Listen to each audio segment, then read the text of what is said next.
5 মাসের অন্তঃসত্ত্বা আমি।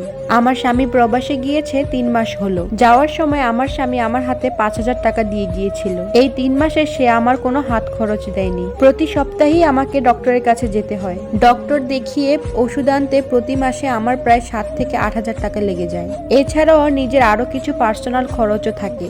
যতই সময় যাচ্ছে আমার এটা ওটা খেতে প্রচুর মন চায়। আমি ঠিক জানি না যে আমার ছেলে হবে নাকি মেয়ে হবে, কিন্তু মার্কেটে গেলে বা বাজারে গেলে যখনই বাচ্চাদের কিছু দেখি আমার খুব কিনে আনতে মন চায়। কিন্তু আফসোস কি জানেন, এই মাসে আমার স্বামী আমার জন্য হাত খরচ পাঠিয়েছে মাত্র 3,000 টাকা, তাও আবার আমার শাশুড়ির কাছে।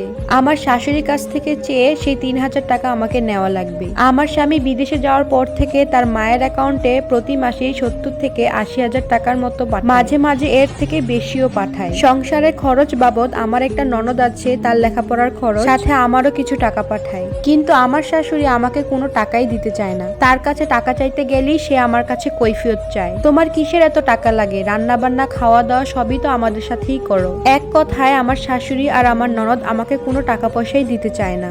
তারপর আমি আমার স্বামীর সাথে কথা বলি। তাকে বলেছিলাম গর্ভবতী অবস্থায় আমাকে কিছু টাকা বাড়িয়ে দিতে। সে আমাকে স্পষ্টভাবে বলে দেয় যে সে আমার পিছনে আর কোনো টাকা পয়সা খরচ করতে পারবে না। যতটুকু দিচ্ছে এর থেকেও যদি আর বেশি চাই তাহলে আর কিছুই দিবে। তাকে আমি বলেছিলাম প্রতি মাসে 7 থেকে 8,000 টাকা লাগে শুধু ডক্টর দেখাতে আর ওষুধ খেতে, আর অন্যান্য খরচ তো আমি বাদই দিলাম। এতটুকু যদি না দাও তাহলে আমি কোথায় যাব? সে আমাকে সোজাসুজি বলে দেয় যে তুমি তোমার বাবার বাড়ি থেকে নিয়ে আসো। তখন আমিও বললাম এতদিন তো বাবা মাই চালাচ্ছে, তারা আর কত দিবে? আমার স্বামীর সাথে কথা বলার সময় সে এমন একটা ভান করে মনে হয় সন্তানটা আমাদের না অন্য কারণ। আমার পেছনে টাকা খরচ করা মানেই লস। সে এখন সেটাই বলে। আমার এই অবস্থায় আমার সব থেকে প্রয়োজন আমার স্বামীকে। মাঝে মাঝে ঘুমের মধ্যে আটকে উঠি, দেখি আমার স্বামী আমার পাশে নাই।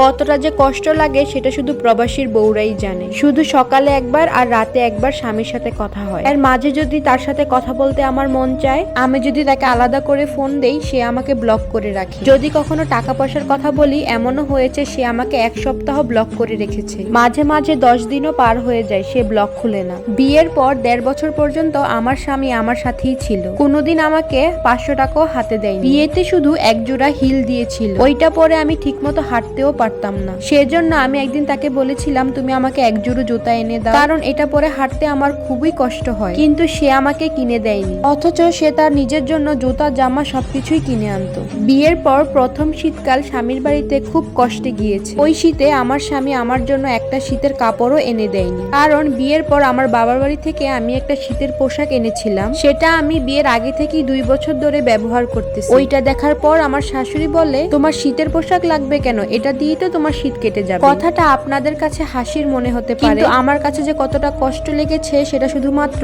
আমিই জানি। ভোরবেলা ঘুম থেকে উঠতাম, তারপর গরুর জন্য খের কাটতাম, তারপর নদী থেকে অনেক মাছ আনতো। শীতের সময় বসে বসে ওই মাছগুলো কাটা, ওই রকম একটা পাতলা পোশাক পরে কি যে কষ্টে পার করেছি আমার সারাটা জীবন মনে থাকবে। আবার বাবাকেও বলতে পারতাম না যে শীতের জন্য কাপড় কিনে দিতে, কারণ তারা মনে কষ্ট পাবে। কিন্তু কিভাবে যেন বাবা মা বুঝে যায়, আমাকে নতুন একটা শীতের কাপড় কিনে দেয়। এরপর থেকে আমি ওটাই পরি। আমার স্বামী প্রায় আমার ননদ শাশুড়ির কাপড় কেনার জন্য আলাদাভাবে টাকা পাঠায়, কিন্তু আমাকে বিয়ের সময় যে 3টা 3 পিস দিয়েছিল, 3টা 3 পিস আমি এখনো পরি। তার যে একটা বউ আছে তার কোনো খেয়ালই নাই। আর আমার শাশুড়ির কথা আমি বাদই দিলাম, যেখানে আমার স্বামী আমাকে 2 চোখে সহ্য করতে পারে না, আর শাশুড়ি কতটাই বা দেখবে। একদম কাজের মেয়ের মতো পড়ে আছি শ্বশুর বাড়িতে।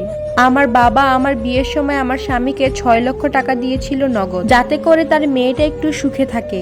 আমার স্বামীর বয়স প্রায় আমার থেকে 18 বছরের বেশি। এমনিতেই আমি তার থেকে বয়সে অনেক ছোট, মানুষ বউকে দিয়েও রাখতে পারে না, আর এইদিকে আমার স্বামী আমাকে কিছু না দিয়ে আমার উপর অনেক অধিকার ফল। শ্বশুর বাড়িতে তার মা আর বোন আমাকে যে পরিমাণ কষ্ট দেয়, 2টা সুস্থ মানুষ বাড়িতে থাকার পরও অন্তঃসত্ত্বা অবস্থায় আমাকে ঘরের সব কাজ করতে হয়। তাছাড়া দিনের পর দিন স্বামীর অবহেলা আর অসম্মান তো আছেই। তাই সব মিলিয়ে আমি সিদ্ধান্ত নিয়েছি এই সংসার আর আমি করব না। আমি যথেষ্ট সুন্দরী এবং শিক্ষিত একজন মেয়ে, আমি চাইলেই একটা চাকরি করতে পারি। আবার সন্তানের কথা মনে করে সংসারটা ছাড়তে মন চায় না। একে তো আমার গর্ভের সন্তান, তার উপর আমার বাবার 6 লক্ষ টাকা গিয়েছে। সব থেকে বড় কথা হলো আমি মানসিক অশান্তিতে আছি। ভেবেছি আমার সন্তান হওয়া পর্যন্ত আমি আমার শ্বশুর বাড়িতেই থাকবো, তারপর দেখবো এভাবে আর হচ্ছে না, তারপর আমি আমার বাবার বাড়িতে চলে যাব।